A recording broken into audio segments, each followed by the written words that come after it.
I'm going to tell you some things. You're not going to believe these things I tell you. And that's okay. You have good reason not to. But I need you to keep listening, regardless of what you believe. I don't care if you're liberal, conservative, or somewhere in between. I don't care if you're a cat person, a dog person, or a tarantula person. Morning person or night owl, iPhone or Android, Coke or Pepsi. I don't care. All I care about is that you read this to the end.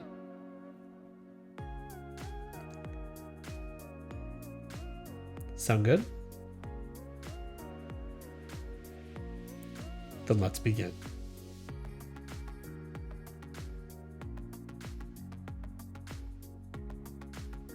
You may have heard that George Washington had wooden teeth. He lost most of his teeth in his 20s and had a set of dentures made out of wood. It's a disturbing visual. The founding father, commander-in-chief, and first president of the United States, click-clacking his way through a ham sandwich.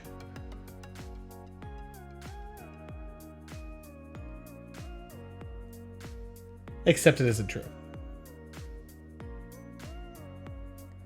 In 2005, at the National Museum of Dentistry in Baltimore, laser scans were performed on Washington's 200-year-old dentures and found them to be made of gold, lead, hippopotamus ivory, horse, and donkey teeth. His mouth was a petting zoo of nightmares.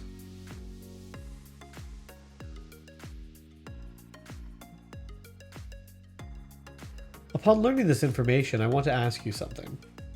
How did it feel to learn this new fact about George Washington's teeth? I stated a thing. I provided evidence of that thing, and presumably you now believe in the thing I stated. Presumably, your belief in the composition of George Washington's teeth has changed with little or no friction.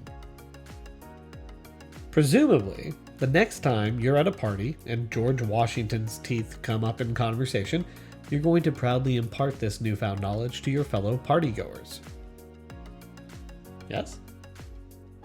Terrific. Let's continue. What if I told you George Washington had another set of false teeth? And what if I told you that this other set wasn't made from wood, ivory, or any of the aforementioned materials? What if I told you it was made from the teeth of slaves? Now let's try this again. How did it feel to learn this fact about George Washington?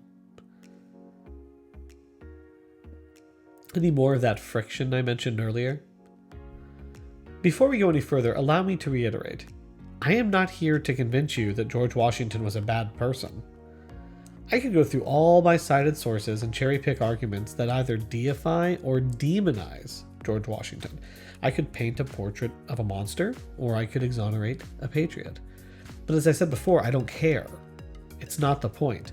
The point is to give you an emotional barometer of how you feel when presented with new ideas. Because you may have noticed that the first fact about George Washington's teeth was rather easy to accept. I would even wager that when I told you the first fact, you accepted it, without question. But when I told you the second fact, you immediately checked my sources and are now furiously composing an informed yet incendiary retort which you will boldly deliver to me in the form of a sour, blustering Facebook comment. Yeah, something like that. And that's okay. That's all part of it.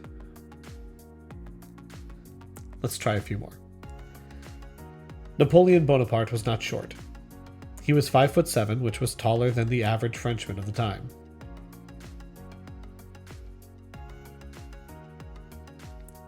Thomas Crapper did not invent the flush toilet, nor did the word crap come about because of his name. Houseflies live for about a month, not 24 hours. Humans don't explode in a vacuum, nor do we boil. We just pass out from lack of oxygen and then we die.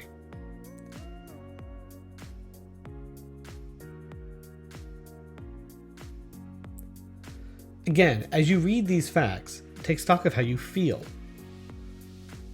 I'm guessing you softened the last few fairly easily. Let's try a few more, and then we're done. There is zero evidence that Jesus Christ was born on December 25th.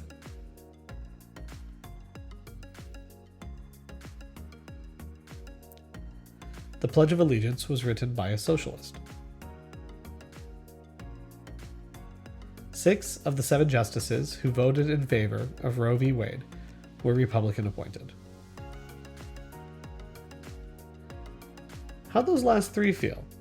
Depending on your beliefs, I'm guessing it may have put some of you about here. At the very least, you can concede that it felt different to hear those statements compared to the ones about Napoleon or houseflies. Yes? But why? Why do we easily soften to some ideas, but not to others? Why do we gnash our teeth when presented with evidence counter to our beliefs? Why do we not only ignore this evidence, but dig our heels in deeper and believe more strongly in the opposing argument? Why would providing more evidence make someone less likely to believe in an idea? It seems backwards and bat-bum crazy bonkers to me. Well, it turns out bat-bum crazy bonkers has a name in the world of neuroscience. It's called the backfire effect. And it's a well-documented psychological behavior. A few years ago, at the University of Southern California's Brain and Creativity Institute, a study was conducted where participants were placed into an MRI machine. Once inside, they were presented with counter-arguments to strongly held political beliefs. A few examples. Laws restricting gun ownership should be made more restrictive. Gay marriage should not be legalized. As participants were read these counter-arguments, various parts of their brains were scanned for activity. What the study revealed was that the part of the brain that responds to a physical threat also responds to an intellectual one. This area of the brain is known as the amygdala, and it's the emotional core of your mind. Unfortunately, it makes us biologically wired to react to threatening information the same way we'd react to being attacked by a predator. From an evolutionary standpoint, it makes sense. If you were a caveman and another caveman threw a boulder at your head, you wouldn't react by logically debating the pros and cons of getting brained.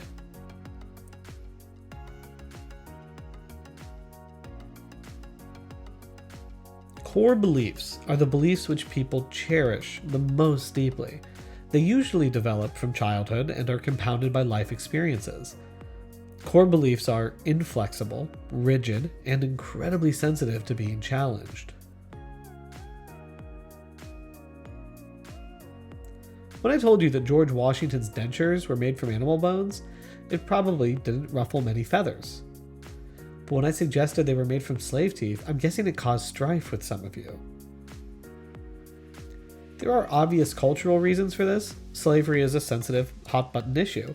But there are biological reasons as well. The amygdala of your brain is screaming, "Battle stations!"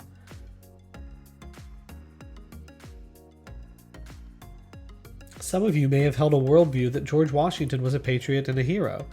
By presenting negative information about him, it challenged that worldview.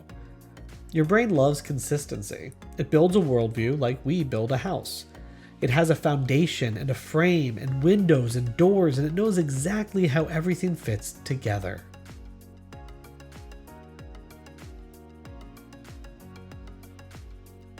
If a new piece is introduced and it doesn't fit, the whole house falls apart. Your brain protects you by rejecting that piece. It then builds a fence and a moat and refuses to let in any visitors. This is why we have the backfire effect. It is a biological way of protecting a worldview. Just remember that your worldview isn't a perfect house that was built to last forever. It's a cheap condo, and over time, most of it will fall apart. So, what do we do about this? Some of you have probably been nodding along in agreement, waiting for me to deliver a series of clever, combative ways to offset the backfire effect. The disappointing truth is that I don't have much advice for you. I don't have a way to change the behavior of 7.5 billion people carrying their beliefs around like precious gems wrapped in hand grenades. Sure, there are ways of changing people's minds that are more effective than others, but ultimately, they all fall short. This is compounded by the internet, where anything can be cited as a source, and every disagreement degrades into a room full of orangutans throwing feces at one another. It's a self-portrait. The best I can do is to make you aware of it so you can identify the backfire effect in your own brain, which isn't easy. The mind can't separate the emotional cortex from the logical one. And one could argue that this emotional underbelly is what makes us human. But I would argue that it's also what makes us animals. I sometimes pretend the amygdala of my brain is in my pinky toe. And when a core belief is challenged, I imagine it yelling insane things at me.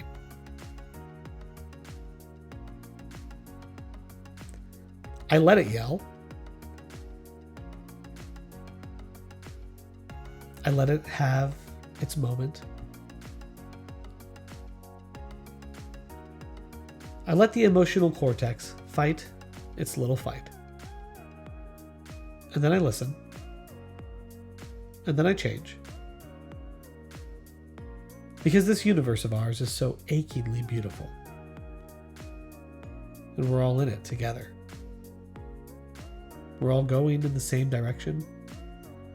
I'm not here to take control of the wheel or to tell you what to believe. I'm just here to tell you that it's okay to stop, to listen, to change.